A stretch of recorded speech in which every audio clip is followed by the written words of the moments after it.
Hey everyone. Welcome to Reddit Star. Today's video is titled, Feeling Gutted After WS Did It Again. Please make sure to like, subscribe, and hit that notification bell. Let's jump right in. Hey all. Long time lurker, first time poster here. Burner for obvious reasons and mildly anonymized account, maintaining core details. If you'll indulge me, I'm putting it all down for cathartic purposes. My D-Day was almost 3 years ago.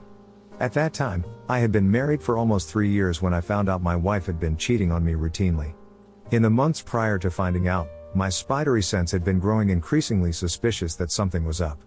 Like many of you here, I made the mistake of trusting my partner so readily, so instinctively, as I assumed we were rock solid. Sure, our marriage had its issues. But they were challenges that we handled together and in many ways bonded us uniquely. We were in our mid-20s when we met in a fast-paced East Coast city. We were both aspirational, optimistic, and truly loved each other. We just clicked from day one, the kind of thing you think will never happen until it does. We spent as much time together as possible. It was crazy in the best way. But after just a couple months, things got a little turbulent. We had a child together, unplanned, and this was at a youngish age, at least by East Coast urban standards. So our relationship from then on was generally defined by stress, but also by having each other's back. We went through a lot together in terms of navigating our families, both lean conservative, so the unplanned kid was a challenge in various ways. For example, we had some real trauma bonding. The feeling that, at the end of the day, we come back to each other. While our trauma bonding was strong, our normal relationship bonding wasn't the best. How could we have the time? Both starting our careers while juggling child having/rearing, it was nearly impossible. I started a master's program, in retrospect probably in a fit of anxiety about the other stuff going on in my life. Once that started, I officially had almost no free time. We were just completely stacked. The thing is, the day-to-day of our newfound stressful life was actually pretty okay for me. I had had a fun college and early 20s post-college experience, so I was pretty ready to settle down. I didn't need any more happy hours than I had to go to for professional purposes. I was pretty stoked on the dad lifestyle, truth be told. But my spouse was in the opposite camp. Her entire life had been heavily regimented due to controlling parents. Minimal social life even through her mid-20s, constantly under their thumb. So once we were married, and I realized the dynamic at play, I made it a point to ensure that she could go out on a Saturday night with her girlfriends or whatever. Her friends, I'd met and generally liked. So I'd stay in and take care of the baby, maybe write a paper or something. Sometimes I'd even have to cover for her with her parents, who OFC lived around the corner, who might ask me why she wasn't answering her phone. I'd say she was already sleeping. Mind you, I had no FOMO whatsoever as I felt like I'd been there, done that, while for her, she still had that social itch to scratch. So I encouraged her to absolutely go out and have a good time. As a working mother with a stressful job, I wanted her to go out and blow off steam. The cheating essentially took two forms: physical cheating, ONS, with complete randoms she met at bars, went out on those Saturday nights with the girls, and EAs with people she knew, usually coworkers. These were happening simultaneously. From what I know, there were for sure multiple, 4+ ONSs, and at least 2+ in the EA/coworker category, S-ing, basically.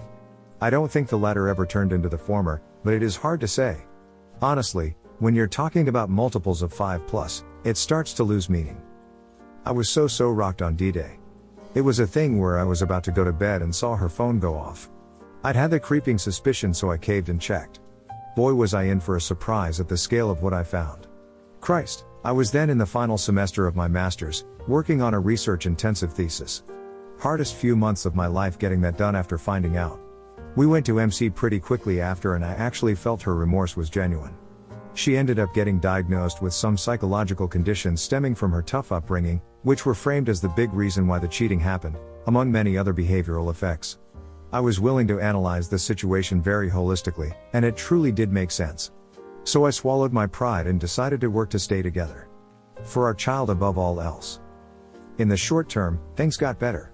Intercourse life improved, I finished school so had more time, and it felt like we could be more open with each other. After a few months, we decided on a fresh start across the country to a state we'd both wanted to live for a long time. Away from her parents, away from our past life. Things felt new and hopeful. First 1+ year went pretty well in the new state. But just before the beginning of the pandemic I had a bad feeling again. She'd been hanging out with some friends of friends who didn't give off the best vibe. Egg, they liked going to strip clubs and were pretty into drugs, albeit in a state where pot is legal. They were into other non-legal stuff too. I'm not judgmental, but I just got a bad, untrustworthy vibe from them. I started to notice that she became more guarded again with her phone, just like 2 years before. Spidey senses tingling big time, but I lived in denial for a bit. Didn't want to say it was so even though I knew something was up. Then one night we were playing an online drinking game, this is like early April mind you, so the Zoom boom heyday, and literally sitting right next to me, I saw her sending hearts and such to someone via text. Some of the unsavory characters mentioned in the last graph were present. It was so out in the open. It turned out to be a random friend of friend who was on the video call on the other end. She said she sent him hearts because she wanted drugs from him, that's all, nothing to worry about, it wasn't serious, etc. etc. Talk about a red flag. So she said that she'd lay low on the drugs, and she did for a while. But in the past couple months, I noticed a slow uptick again. Starting to talk more with some of that crew again. It seemed to go hand in hand with the phone guarding, but I didn't initially think as much of it as I might have previously for a couple reasons. For example, she would openly offer to ask if I'd need to use her phone in random circumstances, such as to follow directions in the car. She didn't used to do that. That made me think that maybe I'm overthinking again and she's just texting a random normal friend. She is pretty addicted to the phone in general, so it wouldn't be a shock. But this came to a head the other night in a weird way. We have an alarm system that is controlled from our phones, and my phone died while it should have been charging overnight, guess it wasn't fully plugged in. I had to go downstairs immediately as the dog had to go out, so I had to use her phone to turn off the alarm. I'll be honest, I braced myself before I opened the phone. I was nervous of what I might see. Well, I caught a glimpse of the messages screen, not even clicking on an individual conversation, but seeing it among the active apps. And I saw at least 2 convos that were not good. One was a person whose name I recognized from a few years prior, D-Day era, a known prior S-ing partner with whom there is no other known relationship. I could only see their latest message, and it said something to the effect of wow. AKA, something you'd probably send in response to a pic, emo. Or certainly something suggestive. And I saw a random name, definitely not a known friend, with a "what you up to" message sent the night before, a Saturday where was out with some friends. And this was just in the top 4 to 5 convos, so who knows what lies beneath. I couldn't bear to actually click on the app and see what else I might see. I was re-gutted.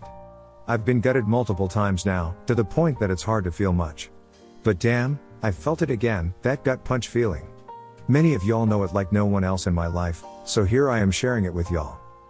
Really struggling with what to do next. I've been in IC previously, so thinking I can at the least start that up again and from there, think about my next steps.